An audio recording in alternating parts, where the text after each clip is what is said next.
दाता ने 8वें अध्याय के 5 और 7 में तो अपने विषय की साधना बताई कि मेरी भक्ति करेगा मुझे ही प्राप्त होगा, ब्रह्मलोक में आ जाएगा। लेकिन जन्म मृत्यु तेरी भी रहेगी मेरी भी रहेगी, मोक्ष नहीं हो सकता। और जैसा कर्म करेगा वैसा फल भी मिलता रहेगा। लेकिन 8वें अध्याय के प्रथम मंत्र में अर्जुन ने पूछा कि किम तत् ब्रह्म, उसका उत्तर दिया 8वें अध्याय के 3रे श्लोक में गीता में कि वो परम अक्षर ब्रह्म है। तो 8वें अध्याय के 5 से 7 तक तो अपनी विधि बताता गीता ज्ञानदाता, और उसके विषय में इसने बता दिया जन्म मृत्यु तेरी भी रहेगी मेरी भी रहेगी, यहां शांति हो नहीं सकती, युद्ध तो करना ही पड़ेगा। और युद्ध करना तो वहां शांति का, इसलिए 18वें अध्याय के 66वें श्लोक में कहा कि तू सर्वभाव से उस परमेश्वर की शरण में जा, उसकी कृपा से तू परम शांति को और सनातन परम धाम को प्राप्त होगा। मेरी शरण में रहेगा तो शांति नहीं हो सकती। या तो आपने दुख है भाग में तो दुख भी भोगने पड़ेंगे, और सुख है तो तेरे भाग का सुख भी मिलेगा। उसके लिए ऑप्शन छोड़ दिया है कि तत्वदर्शी संतों को पूछ, मैं नहीं जानता उसकी भक्ति विधि।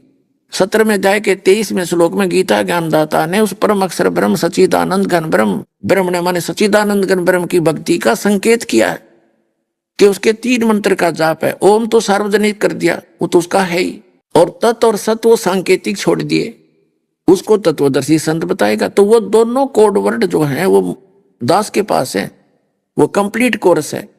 तो उसकी भक्ति 8वें अध्याय के 8, 9, 10 श्लोक में बताया कि सच्चिदानंद घन ब्रह्म की भक्ति करेगा तो उसको प्राप्त होगा।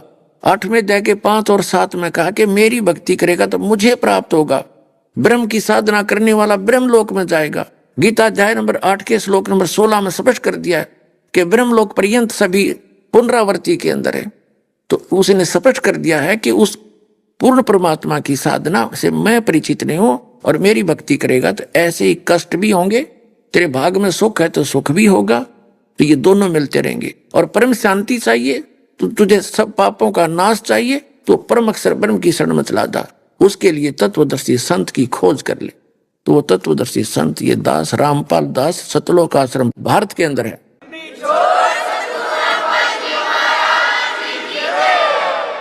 अब कुरान शरीफ के ज्ञान दाता की भक्ति करते करते हजरत मोहम्मद के ऊपर कैर टूट गए।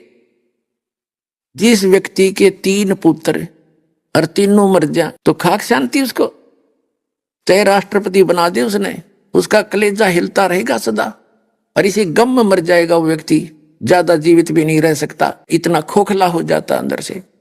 और पुण्यात्मा इस परमात्मा की भक्ति करने वाले का पूरी सच्ची श्रद्धा से नियमित रहने से ये कष्ट नहीं आ सकते। अगर ऐसे कष्ट आते हैं तो